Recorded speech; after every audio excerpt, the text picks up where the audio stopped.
and we were Farrow boilers back in those days, and a lot of the stuff we did was for animal feeds boilers, and we did that for a good number of years, and obviously then the business then developed into hot water boilers and lots of other different type of products, but mainly if we concentrate on the boiler side.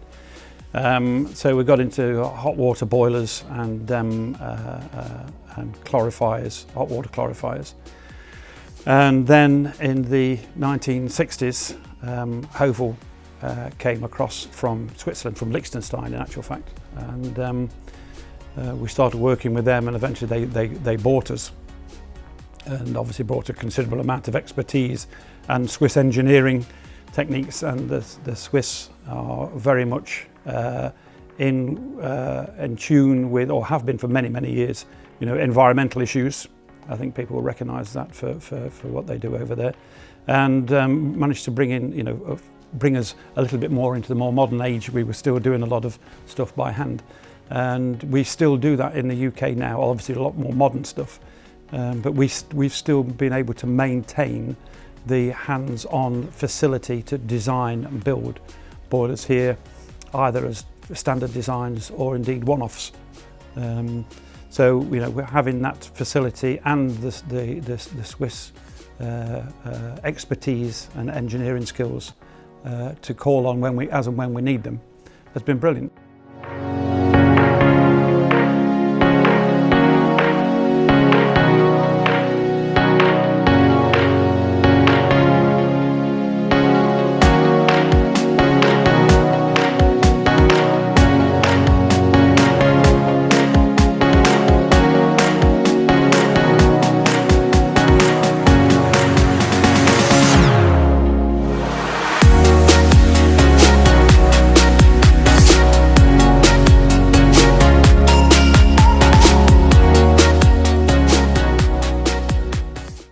Back in the day, they wanted British standard built boilers, and there's not too many of us left now, but there was a few doing it then, and we're still supplying to those type of projects.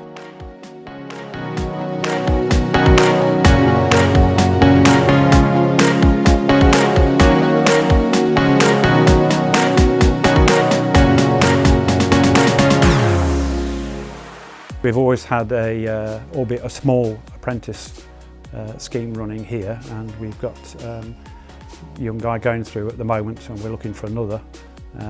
But we're at the point where we can take a sort of 1 or 2 on that 2-3 year programme and really do that, because as you say, we've got guys here who've done 50 years service. I've got 5 or 6 I think who've done over 40 years service, and lots that have done 30 years service, and passing those skills on, especially the heavy side of things, the welding and all that sort of stuff, is kids these days, if it hasn't got a computer attached to it, aren't really that interested. But what we have found, and we've had a nice tie-up with Lincoln College and 1 or 2 of the local colleges here who do mechanical engineering. We have been able to get youngsters interested in that, and then we've had a graduate programme here. There's a lady who runs our energy recovery team, the rotary wheels and plates.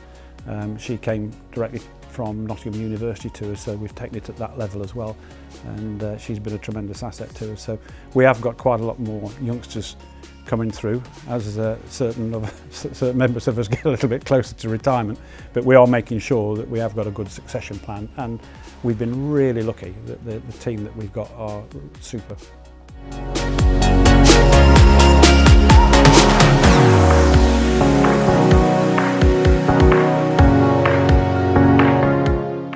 Because of the emissions issues now, I've gone to condensing boilers, and we have a very high-tech, top-of-the-range condensing boiler that we supply both for gas and for oil. We also manufacture solar panels and CHP. CHP has been a big development over the past few years.